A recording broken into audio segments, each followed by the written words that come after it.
Nesse vídeo eu vou te explicar como vencer a autossabotagem a partir da sabedoria bíblica.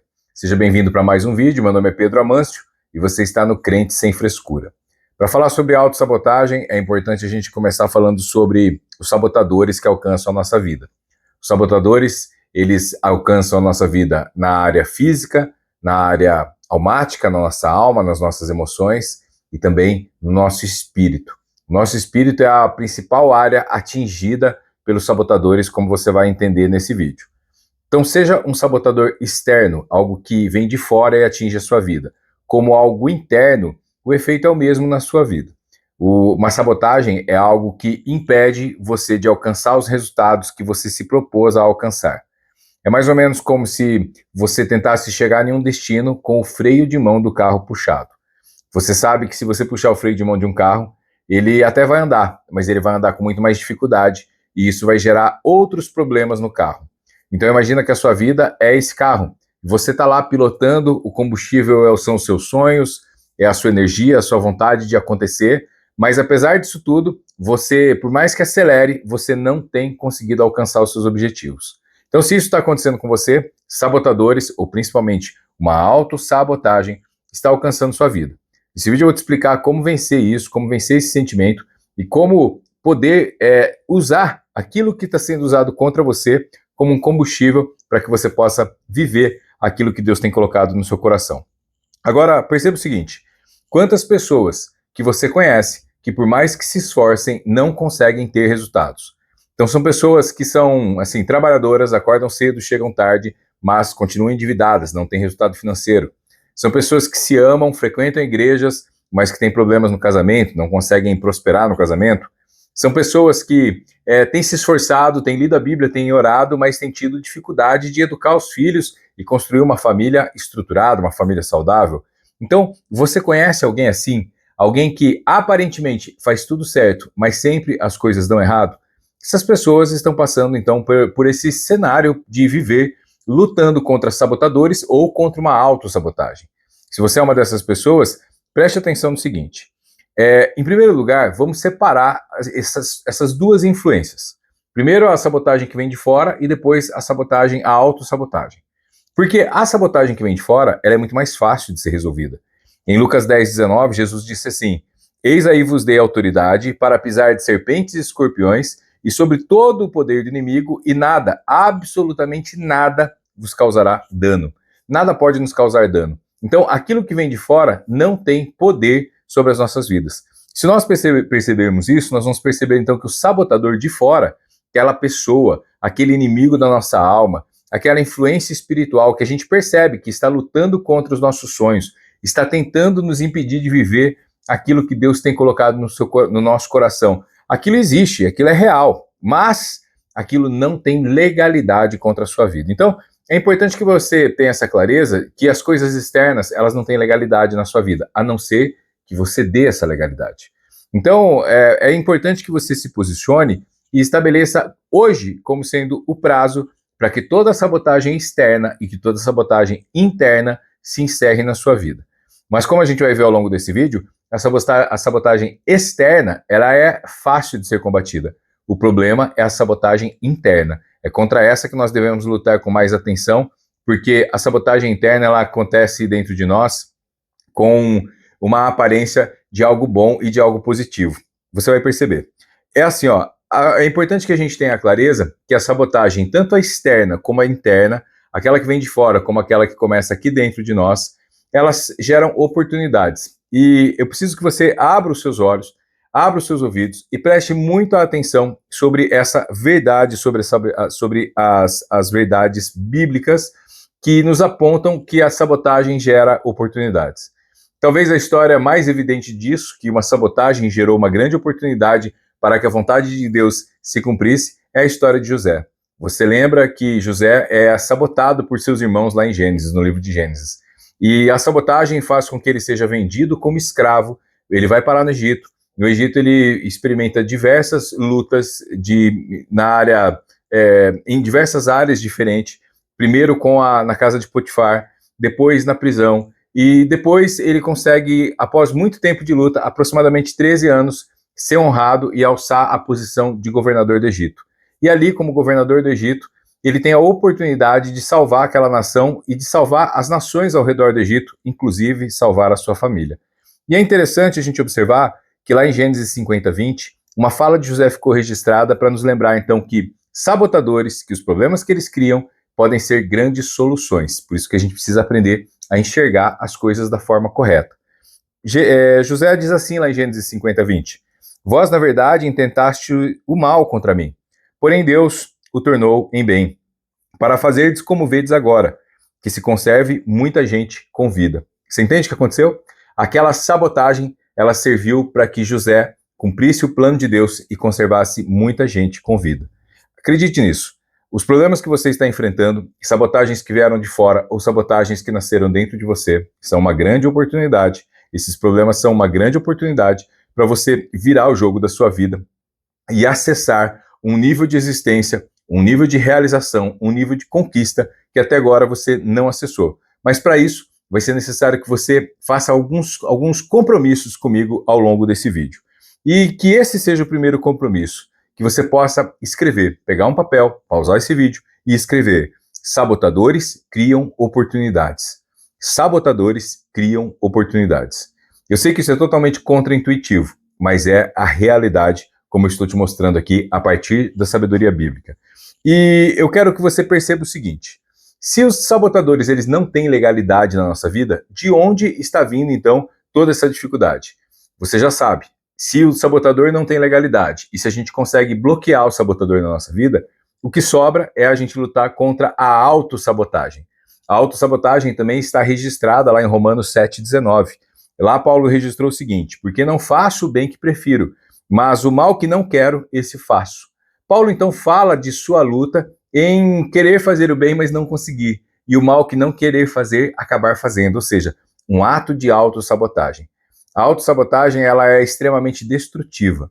A autossabotagem te coloca numa vida de isolamento, numa vida de vergonha, numa vida de derrota plena, onde você tem que lutar com grandes forças para conseguir sair dessa situação.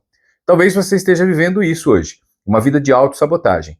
A vida de autossabotagem, ela se caracteriza por uma dessas coisas que eu vou falar agora, ou às vezes pelas três presentes. Ela começa com uma crise de uma vida secreta. A autossabotagem, ela gera vergonha. Então, quando você se autossabota, quando você cria um problema para você mesmo, você não tem coragem de falar sobre isso com as pessoas. Você não tem coragem de pedir ajuda. Então, essa situação faz com que você acabe se fechando em si mesmo e tentando lidar com aquele problema que você criou de forma sozinha. Um bom exemplo disso são as pessoas que, por exemplo, são viciadas em jogos online. Então, no meu Instagram, depois se você não me segue, me siga lá, @pedroamancio. Muita gente me manda mensagem falando do vício em jogos online, vício em jogos como Tigrinho, apostas, bets, essas coisas que existem por aí. As pessoas estão viciadas nisso. Isso é uma autossabotagem. E a dificuldade é ter coragem de assumir que se sabotou e que está aplicando o dinheiro que luta tanto para ganhar, que está pegando o dinheiro da família e está aplicando, não, né, melhor dizendo, está perdendo esse dinheiro em jogos online. Então, isso gera uma vida secreta, uma vida dupla. E olha, eu vou dizer uma coisa para você: nada faz mais mal para o seu espírito, nada vai fazer mais mal para a sua alma, nada vai criar em você uma crise existencial tão grande quanto você viver uma vida dupla, uma vida secreta, uma vida onde na frente de algumas pessoas, talvez você seja um crente, uma pessoa espiritualizada, que cumprimenta as pessoas, que se veste como um crente, que parece um crente. Quem olha para você pensa que você é crente, mas na sua intimidade você sabe que você está viciado num jogo, que você está viciado em pornografia, que você está envolvido com mentiras, coisas desse tipo, se auto-sabotando e impedindo que a vontade de Deus se cumpra na sua vida. Uma outra coisa que acontece com quem vive em auto-sabotagem é uma vida sem resultados. Se você tem se esforçado muito e não tem alcançado os resultados que espera, pode acreditar nisso. A autossabotagem está alcançando sua vida aí de alguma forma. Não é culpa de um político, não é culpa, por mais que eles lutem contra a vontade de Deus e contra os nossos sonhos, esse pessoal não está a fim de colaborar com o nosso sucesso, mas não é culpa deles. Mesmo com os políticos ruins que nós temos nesse país, nós temos a oportunidade de avançar em prosperidade se cooperarmos, se patrocinarmos o nosso futuro. O fato é que quando a gente se auto-sabota, muitas vezes a gente não consegue perceber. E é mais fácil terceirizar a culpa, transferindo essa culpa para alguém que a gente diz: mas aquela pessoa me enganou, mas aquele político se posicionou de uma forma que ele me atrapalhou. Então a gente vai procurando culpados e não assume que a responsabilidade por aquela situação que nós estamos vivendo é nossa. A autossabotagem gera isso, uma vida sem resultado nas finanças, sem resultado na família. Você se esforça, você rala muito, mas cada vez você vai ficando com a sensação mais clara de que você vive para pagar contas.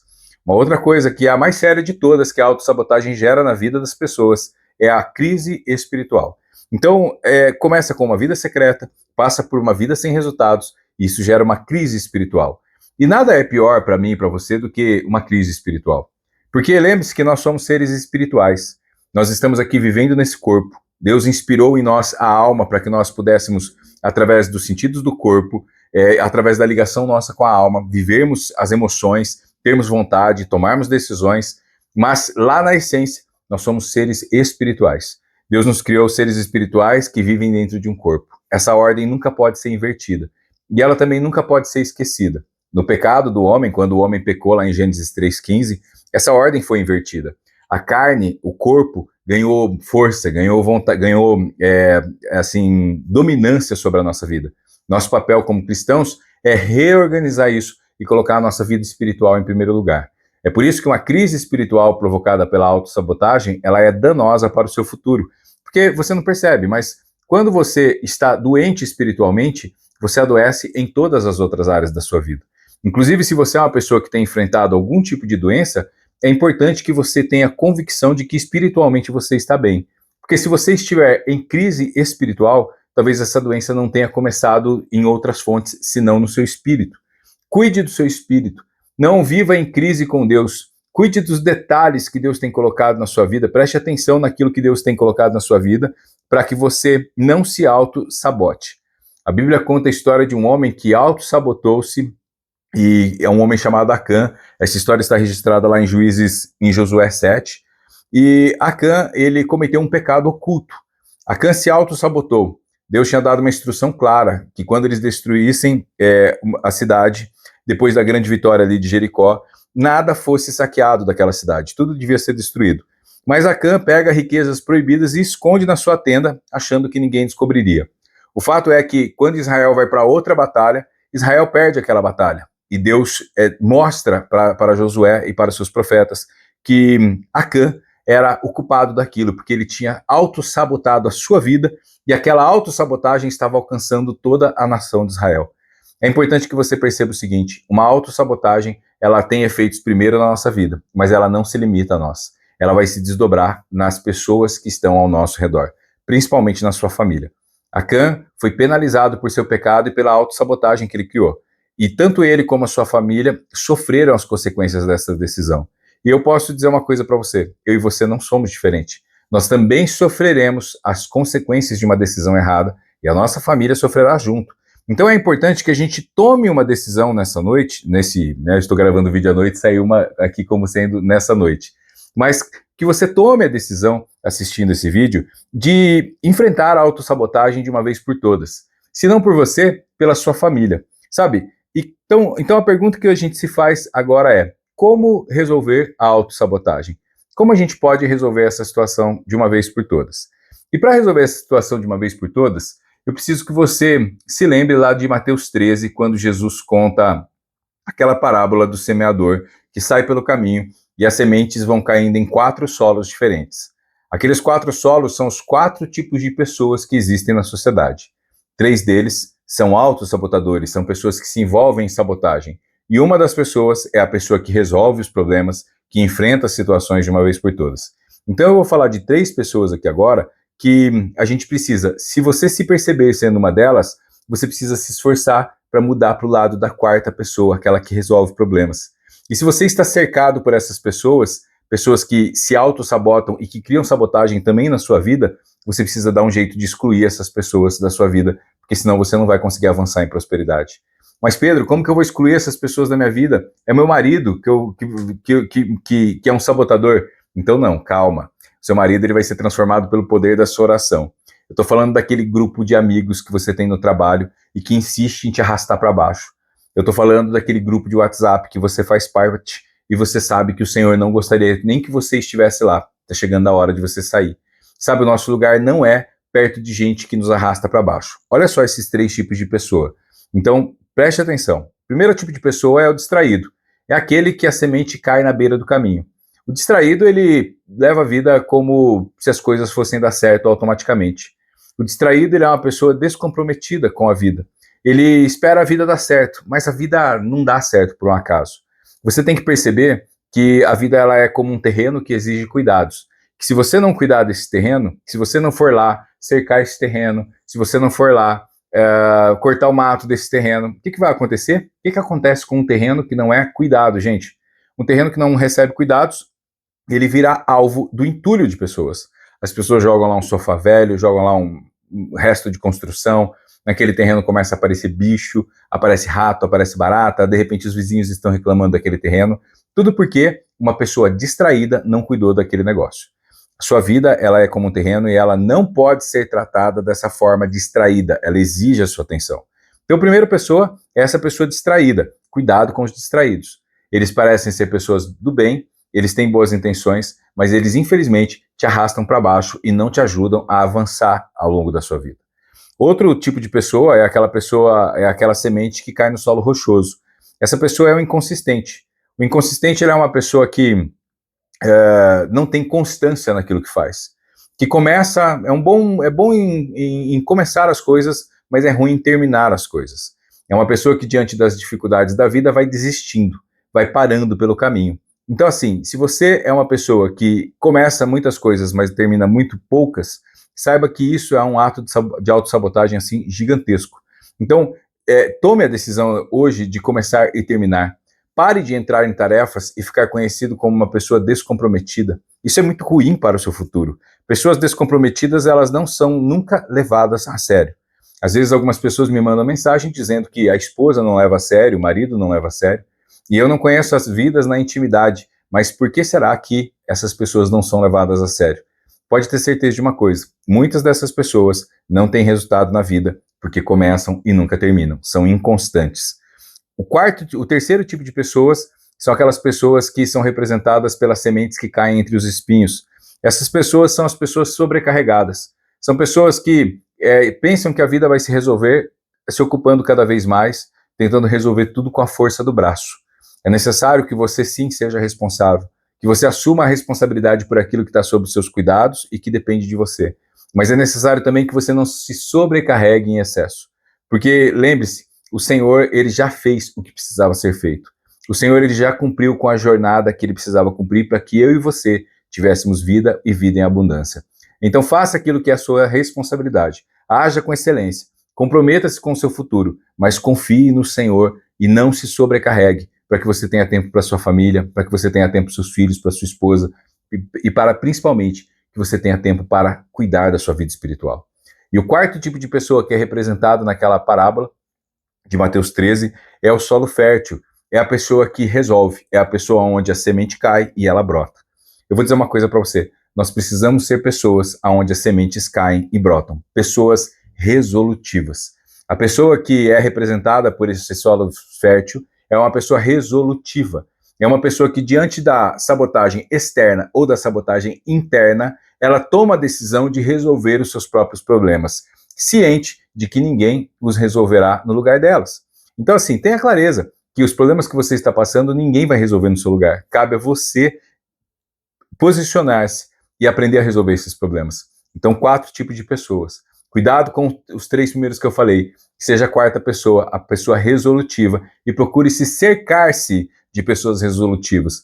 Porque pessoas resolutivas, elas vão te ajudar a avançar em seus sonhos, enquanto pessoas distraídas, inconsistentes e sobrecarregadas, elas vão insistir em te atrasar. Elas vão criar problemas e vão jogar esses problemas para cima de você. Elas vão criar situações e vão te envolver nessas situações.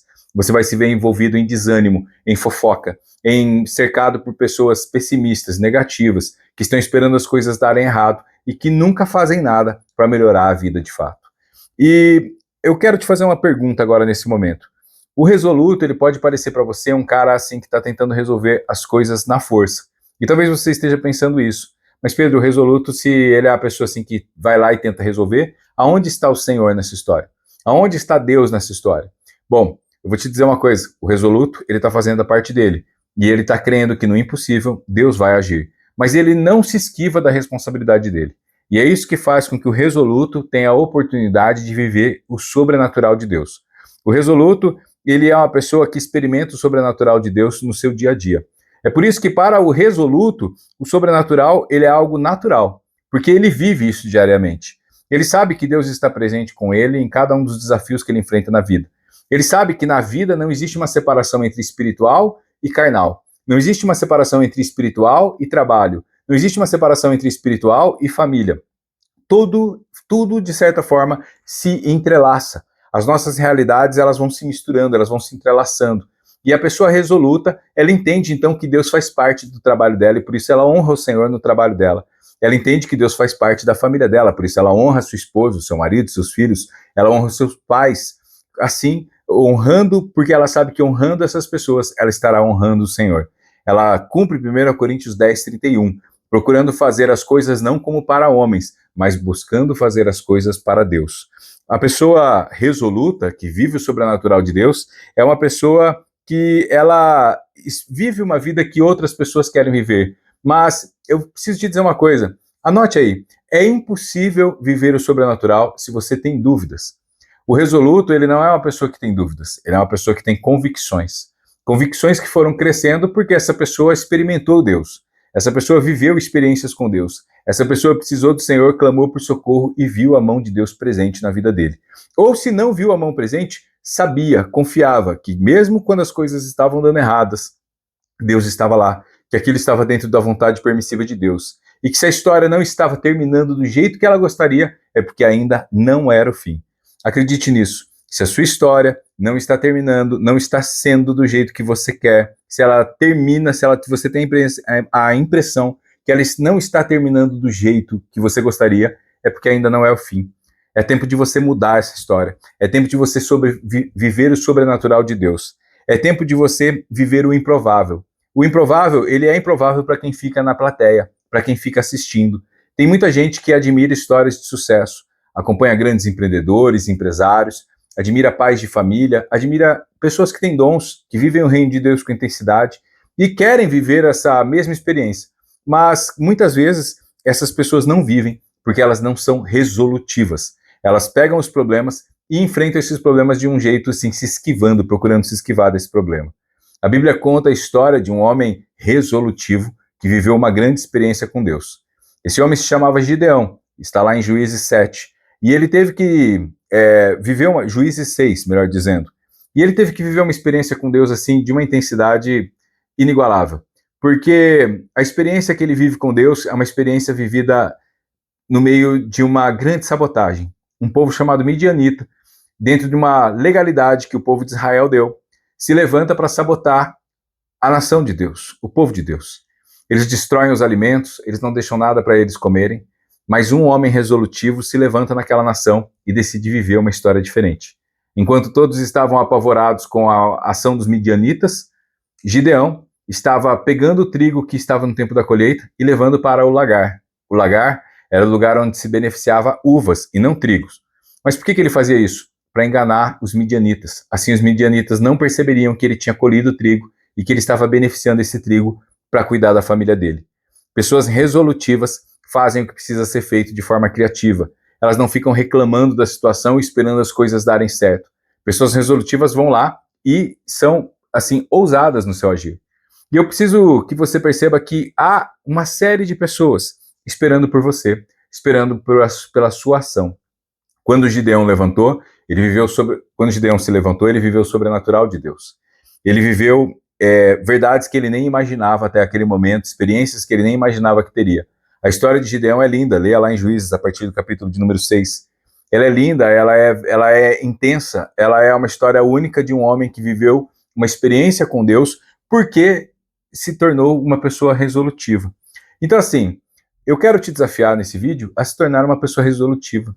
Se você é uma pessoa que tem dado muitas desculpas, se você tem transferido muitas culpas, se você é uma pessoa que está presa no passado com alguém que machucou você, é hora de deixar essas coisas para trás. É hora de olhar para esse problema que você está enfrentando e saber que é a partir desse problema que Deus vai te honrar. Os midianitas estavam sabotando Israel e foi no meio daquele problema que um homem resolutivo se levantou e foi honrado por Deus naquela nação, se tornou o líder naquela nação. Essa é a história de Gideão. Sabe, sabotagem se vence com decisão, com a decisão de se tornar uma pessoa corajosa. E corajoso, a gente fala assim, né, se torna uma pessoa corajosa, dá a impressão que a gente pode virar uma chave e virar corajoso de repente. O corajoso, ele não é uma pessoa que vira uma chave e que passa a ser corajoso de repente. O corajoso, ele é uma pessoa que enfrenta os seus medos. Ele começa pelos menores, ele começa pelos pequenos medos, mas durante o dia, a cada oportunidade que ele tem, ele não deixa nenhum medo passar batido. O medo é algo que a gente tem que enfrentar e liquidar independente do tamanho. É mais ou menos que nem barata. Se você encontra barata, você deixa uma barata porque ela parece ser pequena. Às vezes você olha lá para uma barata e fala, nossa, um filhotinho de barata. Você deixa filhotinho de barata vivo? Eu tenho certeza que você pega o chinelo e você vai lá e mata, independente do tamanho. E você precisa fazer a mesma coisa com os seus medos, independente do tamanho do medo que você tenha. Chegou a hora de você enfrentar os seus medos. Porque o medo, ele atrai a presença de Deus. É interessante lá em Juízes 6, que quando Deus chama Gideão, um anjo aparece para Gideão, e ele faz um elogio para Gideão, que é um elogio assim impressionante, e que mostra o quanto essa coragem de Gideão chama a atenção de Deus, e o quanto a coragem que se você manifestar essa coragem, eu tenho certeza que isso vai chamar a atenção do nosso Pai Celestial sobre a sua vida. Gênesis 6,12 diz assim, então o anjo do Senhor lhe apareceu e lhe disse, o Senhor é contigo, homem valente.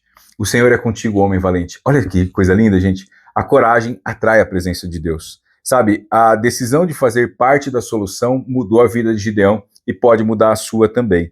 A decisão de ouvir o chamado de Deus e viver aquilo que Deus estava fazendo na vida dele fez com que o nome de Gideão fosse lembrado ao longo das gerações e que ficasse registrado aqui, ó, na palavra de Deus, para eu e você nos lembrarmos dessa história, nos inspirarmos nela e tomarmos a decisão hoje também de nos movermos.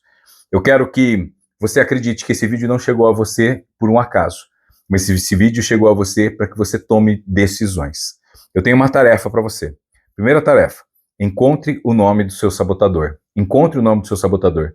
E seja honesto com você. Você vai descobrir que o seu sabotador, ele não é um terceiro. Ele provavelmente é você. É você. Você vai descobrir qual é esse sentimento de sabotagem. E você pode pegar e dizer assim, não, Pedro, o sabotador é um político, o sabotador é o presidente da República, o sabotador é o Lula, o sabotador é o Bolsonaro, desde que ele fez, desde que não sei o quê. Sabe, você pode pegar e querer terceirizar a sua culpa para esses caras. Mas se você for honesto com tudo que você aprendeu ao longo desse vídeo, você vai perceber que era a sua responsabilidade aprender a lidar com as emoções negativas que esses caras geraram em você. Independente, tá, de qual deles seja. Aqui a questão não é política. A questão aqui é como você responde às negatividades que vêm de fora. Seja da política, seja no seu trabalho, seja em um conflito familiar. É a sua responsabilidade responder a isso. E a outra tarefa que eu quero te dar, a segunda tarefa, são duas tarefas para você levar para esse vídeo. A primeira é, encontre o nome do seu sabotador, encontre, dê um nome a isso. Talvez você descubra que o seu sabotador, só para a gente concluir isso, é a sua preguiça. Talvez você descubra que o seu sabotador é o seu medo excessivo. Talvez você descubra que é a sua falta de fé. Talvez você descubra que é o seu vício em pornografia, o seu vício em jogos, os amigos fofoqueiros que você tem. Cuidado. E segunda tarefa que eu tenho para você é que você se torne um patrocinador. O sabotador, enquanto o sabotador ele sabota, ele cria obstáculos para que você chegue nos objetivos. O patrocinador, ele cria degraus para que você atravesse seus obstáculos. O patrocinador, ele é uma ponte. O patrocinador, ele é um incentivador. O patrocinador é aquela pessoa que se move em favor de que você alcance os seus objetivos. Seja você o primeiro patrocinador da sua vida. Se você não patrocinar a sua própria vida, se você não patrocinar os seus sonhos, seus objetivos, seu ministério, pode ter certeza, ninguém vai te apoiar, ninguém vai te patrocinar. Você precisa ser o primeiro patrocinador dos seus objetivos, dos seus sonhos, viver isso a partir de hoje. E também se abra para patrocinar outras pessoas, porque não há nada mais vantajoso e inspirador do que procurar patrocinar outras pessoas. Perceba que esse vídeo é uma tentativa de patrocinar você a viver o novo de Deus na sua vida. E se de alguma forma ele alcançou esse objetivo, eu gostaria de saber isso nos comentários. Deixe um comentário dizendo como esse vídeo impactou a sua vida, se ele fez sentido para você. Se ele não fez sentido, também comente, tá bom? As suas observações são muito bem-vindas. Não esqueça de deixar a sua curtida também. Que Deus te abençoe e até o próximo vídeo. Vamos lá viver o novo de Deus.